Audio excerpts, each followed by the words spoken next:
क्या आप जानते हैं कि कुछ शादियां लीगल होकर भी कभी कभी मना की जा सकती है और कुछ शादियां ऐसी होती है जिनको कभी वैलिड माना ही नहीं जाता। कंफ्यूजन? डोंट वरी, आज हम समझने वाले हैं वॉइड एंड वॉइडेबल मैरिज का लीगल फंडा। क्या होती है वॉइड मैरिज, क्या होती है वॉइडेबल मैरिज, इवन इसके साथ हम डिस्कस करने वाले हैं सेक्शन नंबर 16 को। मतलब कि कुछ शादियां ऐसी होती है जो वैलिड नहीं होती लेकिन उनसे उत्पन्न संतान वैलिड मानी जाती है, जायज संतान मानी जाती है। हिंदू लॉ में सेक्शन 16 उनको क्या करती है, प्रोटेक्ट करती है। आज की वीडियो आपके लिए बहुत हेल्पफुल रहने वाली है। मैं माधुरी वेलकम करती हूँ आप सभी का एंडिनो क्लासेस में। चलिए स्टार्ट करते हैं हमारी आज की क्लास। आज का हमारा टॉपिक है वॉइड मैरिज और वॉइडेबल मैरिज। पहले तो आपको इनके सेक्शंस याद रखने हैं। ये जो मैं आपको बता रही हूँ प्री, मेंस और इंटरव्यू तीनों के लिए वेरी इंपॉर्टेंट टॉपिक है। देखो वॉइड मैरिज, वॉइड का मतलब होता है शून्य विवाह। वॉइड का मतलब होता है शून्य विवाह। देखो तीन तरीके की चीजें होती है, एक होती है वैध, एक होती है वॉइड और एक होती है वॉइडेबल। वैध का मतलब तो लीगल है, जो भी शादी हुई है वो लीगल है, मतलब वैध है। सेकंड होता है वॉइड, वॉइड का मतलब शून्य, जीरो, जिसका कोई अस्तित्व नहीं है, लॉ इसको एडमिट नहीं करती। वॉइडेबल या शून्य करने का मतलब होता है ये पार्टीज की इच्छा पर डिपेंड करेगा कि वो उसको वैलिड करना चाहती है या उसको वॉइड, शून्य करना चाहती है। अब देखो वॉइड मैरिज के बारे में हम पढ़ते हैं हिंदू मैरिज एक्ट के सेक्शन 11 में। सेक्शन 11 हमें कहता है कि वॉइड मैरिज ऐसी मैरिज है जो कानून की नजर में शुरू से ही अमान्य है, इनवैलिड है, एब इनिशियो वॉइड है। ऐसे विवाह को मान्यता नहीं दी जाती और न ही इसके कोई लीगल कॉन्सिक्वेंस होते हैं, न ही इसके कोई विधिक परिणाम है, न ही इसके लिए आप कोई वाद दायर कर सकते हो। लेकिन अगर उस वॉइड मैरिज से कोई संतान उत्पन्न होती है तो उस संतान के राइट्स खत्म नहीं होते, उस संतान को राइट मिलते हैं हिंदू मैरिज एक्ट के सेक्शन 16 में। अब बात करते हैं कि ये जो वॉइड मैरिज है, शून्य विवाह है, वो किन ग्राउंड्स पर होता है, ऐसे कौन से आधार हैं जिनमें एक शादी क्या हो जाती है, शून्य हो जाती है। पहला कहता है हिंदू मैरिज एक्ट का एक पॉइंट सेक्शन 11 में कि बाईगेमी, बाईगेमी का मतलब होता है द्विविवाह।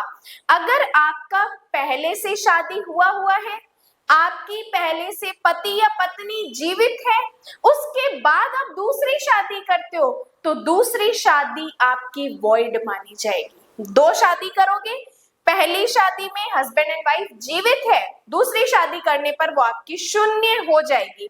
कि विवाह के समय पति या पत्नी में से कोई पहले से ही जीवित है तो फिर वो क्या हो जाएगा, वॉइड हो जाएगा। अब ये वॉयलेशन किसका होगा, सेक्शन 5 के क्लोज 1 का।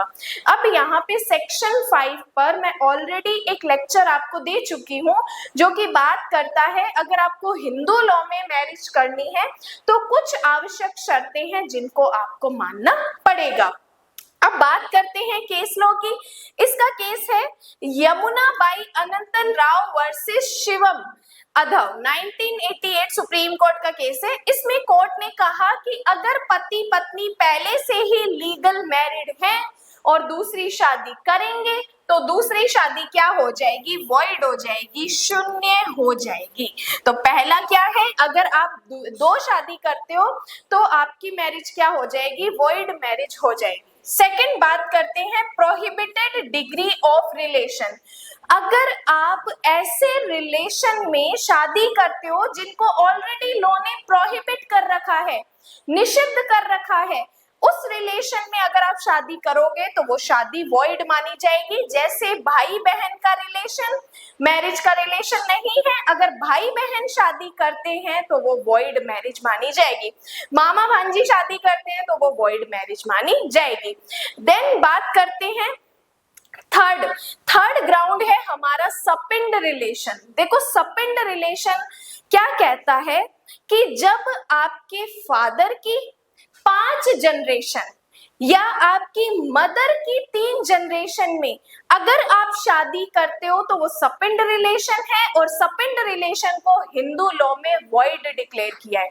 मतलब कि अगर लड़का फादर वाली साइड से है और लड़की मदर वाली साइड से है और वो दोनों आपस में शादी करते हैं तो इसको सपिंड रिलेशन कहते हैं, जिसको हिंदू लॉ ने बिल्कुल प्रोहिबिट कर रखा है। तो थर्ड ग्राउंड हमारा कहता है अगर सपिंड विवाह में शादी करोगे तो सपिंड विवाह में की गई शादी शून्य मानी जाएगी। यदि पति पत्नी सपिंड रिलेशन में आते हैं तो उसे वॉइड माना जाएगा, और ये सपिंड रिलेशन पिता की 5 जनरेशन तक काउंट होगा और माता की 3 जनरेशन तक काउंट होगा। इसको और सिंपल बोलूं तो जो हमारे पूर्वज होते हैं उन पूर्वजों की संतानों से अगर शादी की जाती है तो वो शादी वॉइड मैरिज मानी जाएगी।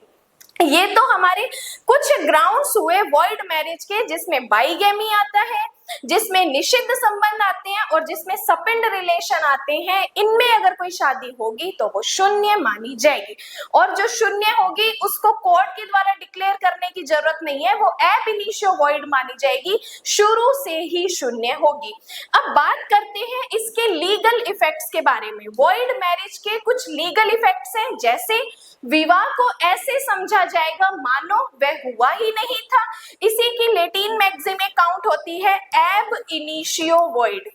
एब इनिशियो वॉइड, इसका डायरेक्ट आपसे मतलब पूछा जाता है प्री के एग्जाम में। एब इनिशियो वॉइड का मतलब क्या है आपको बताना है, शुरू से ही शून्य। सेकंड कहता है कोई कॉन्जुगल राइट्स नहीं मिलते, ना मेंटेनेंस मिलेगा ना इनहेरिटेंस का कोई राइट मिलेगा, बट याद रखनी है इससे उत्पन्न संतान क्या कर सकती है, प्रॉपर्टी में क्लेम कर सकती है। लेकिन अपवाद का अपवाद कहते हैं प्रॉपर्टी में क्लेम केवल फादर और मदर की प्रॉपर्टी में होगा, ना कि आपके कोई ग्रैंडफादर से या किसी जॉइंट फैमिली में।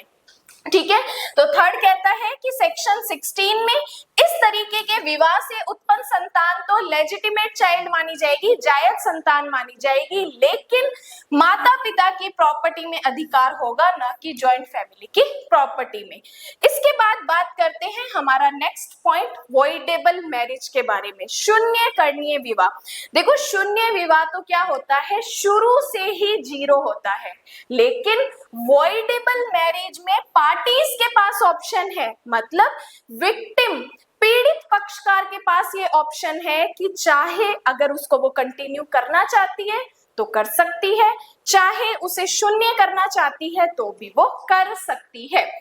बात करते हैं वॉइडेबल मैरिज की। वॉइडेबल मैरिज सेक्शन 12 में बताया गया है हिंदू मैरिज एक्ट में। वॉइडेबल मैरिज वो मैरिज होती है जो शुरू में तो वैलिड होती है, लेकिन कुछ विशेष परिस्थितियों के कारण कोर्ट उसे क्या कर देता है, नल एंड वॉइड डिक्लेयर कर देता है।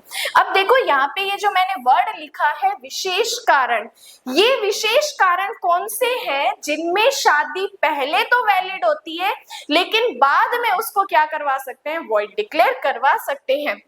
अब बात करते हैं ऐसे कौन से ग्राउंड है जिससे मैरिज क्या हो जाती है, वॉइडेबल हो जाती है। पहला कहता है इम्पोर्टेंसी। इसका मतलब होता है कि जब हस्बैंड या वाइफ अगर मैरिज के रिलेशन को बनाने में असमर्थ होते हैं, जैसे एक वर्ड यूज होता है नपुंसकता, अगर ये नपुंसकता दोनों पार्टीज में से किसी में भी है तो वहां पे जो विक्टिम पार्टी है वो कोर्ट में जाकर अपनी शादी को वॉइड डिक्लेयर करवा सकती है। कि जब विवाह के समय हस्बैंड या वाइफ शारीरिक संबंध बनाने में असमर्थ है तो वह स्थिति विवाह के समय से लेकर अब तक बनी हुई है, और इसके बाद विक्टिम पार्टी कोर्ट में जाकर एप्लीकेशन करके और अपनी शादी को वॉइड डिक्लेयर कर सकती है। ये हमें बताया है सेक्शन 12 के सबसेक्शन 1 के ए क्लॉज में। केस था एस वर्सेस एस का। इसमें क्या हुआ था, पति पूर्ण रूप से अशक्त था मैरिज के रिलेशन बनाने में, तो कोर्ट ने इस मैरिज को क्या कर दिया, रद्द कर दिया। सेकंड बात करते हैं लैक ऑफ वैलिड कंसेंट, मतलब कि जब आपकी शादी हुई, आपकी जो कंसेंट थी वो या तो धोखे से ली गई थी या बल के थ्रू ली गई थी या किसी दबाव में आकर आपने कंसेंट दी, उस टाइम पे आपने शादी कर ली, तब तो वो शादी वैलिड हो गई। लेकिन अगर इस चीज का ऑब्जेक्शन आप क्रिएट करते हो और कोर्ट को बताते हो कि ये जो कंसेंट है वो फ्री कंसेंट नहीं है, तो कोर्ट आपकी मैरिज को वॉइड डिक्लेयर भी कर सकती है। सहमति का अभाव है, अगर विवाह के समय कोई सहमति दी गई है वो फोर्स से ली गई, फ्रॉड से ली गई है, या फिर आपकी कंसेंट के बिना ली गई है, मेंटल कंडीशन छुपाई गई है, तब आपने कोई सहमति दी, तो वो सहमति वैलिड या फ्री कंसेंट नहीं मानी जाएगी। केस था अनुराग आनंद वर्सेस सुनीता आनंद का 2017 का। इसमें धोखे से शादी की गई थी जिसे कोर्ट ने क्या कर दिया, वॉइडेबल माना। थर्ड कहता है प्रेगनेंसी बाय अनदर पर्सन, मतलब कि जब आपकी शादी हुई उस टाइम पे आप प्रेग्नेंट थे लेकिन दूसरे पक्षकार को ये पता नहीं था, बाद में चल के पता चला कि एक्चुअल में जो फीमेल प्रेग्नेंट हुई है वो किसी अदर पर्सन की संतान है, तो यहाँ पे विक्टिम पक्षकार कोर्ट में जाकर अपनी शादी को वॉइडेबल डिक्लेयर करवा सकता है कि विवाह के समय पत्नी किसी दूसरे पुरुष के बच्चे से गर्भवती होती है और पति को इसकी उस टाइम जानकारी नहीं थी, तो यहाँ पे हस्बैंड जाके, पति जाके कोर्ट में अपनी मैरिज को वॉइड डिक्लेयर करवा सकता है। लेकिन प्री का एक इंपॉर्टेंट क्वेश्चन आता है कि ये एप्लीकेशन हस्बैंड को कितने टाइम के अंदर लगानी होती है, तो यहाँ पे ये जो एप्लीकेशन है हस्बैंड को 1 साल के अंदर, जब पता चला, पता चलने के 1 साल के अंदर एप्लीकेशन देनी होती है।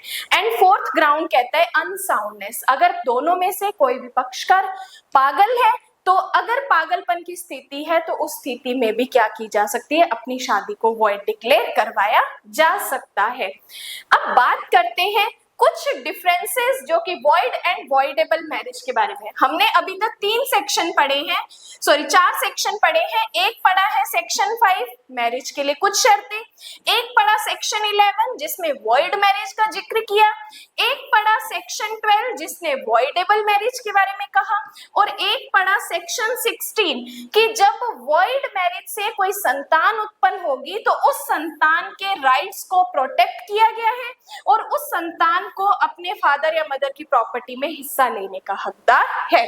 अब बात करते हैं इनके कुछ डिफरेंसेस के बारे में। देखो यहाँ पे मैंने जो डिफरेंस लिख रखे हैं शॉर्ट में लिख रखे हैं, आपको एग्जाम में इतने शॉर्ट नहीं बताने, इनको आपको थोड़ा सा डिटेल में बताने हैं। यहाँ पे मैंने इसलिए आपको शॉर्ट में बताए हैं ताकि इजी तरीके से आप समझ सको और इजी तरीके से इनको याद रख सको। बात करते हैं सेकंड डिफरेंस जो कि बात करता है वैलिडिटी या वैधता के बारे में। देखो वॉइड मैरिज तो शुरू से ही वॉइड होती है, एब इनिशियो शून्य है। वॉइडेबल मैरिज स्टार्टिंग में तो वैलिड होती है लेकिन बाद में कोर्ट के द्वारा इसे वॉइड डिक्लेयर करवाया जा सकता है। थर्ड डिफरेंस की बात करते हैं कि इनमें कौन याचिका दायर कर सकते हैं, तो इसमें वॉइड मैरिज में कोई भी पार्टी कर सकती है, बट वॉइडेबल में केवल विक्टिम पक्षकार जो एग्रीव्ड पर्सन होता है वही क्या कर सकता है, एप्लीकेशन कर सकता है। एंड नेक्स्ट बात करते हैं legal status of children. Void marriage में वैध नहीं है बट सेक्शन 16 में इनको सुरक्षा प्राप्त है, लेकिन इसमें जो वॉइडेबल मैरिज में जो उत्पन्न संतान होती है वो लेजिटिमेट चाइल्ड मानी जाती है। देन इसमें कोर्ट के ऑर्डर, इसमें डिक्लेरेशन जरूरी होती है बट इसमें क्या होता है, एनलमेंट जरूरी होता है, रद्दकरण कोर्ट के द्वारा करवाना जरूरी होता है। इसमें जो वॉइड मैरिज होती है उसका कानून की नजर में कोई अस्तित्व नहीं होता, लेकिन इसका शुरू में तो अस्तित्व रहता है और जब तक इसे रद्द नहीं करवाया जाता तब तक ये वैध मानी जाती है। और इसमें कॉन्जुगल राइट्स वॉइड मैरिज में नहीं मिलते हैं बट वॉइडेबल मैरिज में कॉन्जुगल राइट्स मिलते हैं। लाइक वाइफ जो है मेंटेनेंस का क्लेम कर सकती है, इनहेरिटेंस का बात कर सकती है। तो ये कुछ डिफरेंसेस हमने पढ़े हैं वॉइड एंड वॉइडेबल मैरिज के बारे में। ये वीडियो आपको कैसी लगी है उसके लिए मुझे कमेंट करके बताना। वीडियो को लाइक जरूर कर देना और सब्सक्राइब नहीं किया तो फटाफट सब्सक्राइब कर देना। इसके अलावा और कौन से ऐसे लीगल टॉपिक है जो आपको समझ नहीं आते, आप मुझे उसके लिए कमेंट कर सकते हैं ताकि मैं आसान शब्दों में आपको वो कंसेप्ट क्लियर कर सकूं। बाकी आज के लिए धन्यवाद।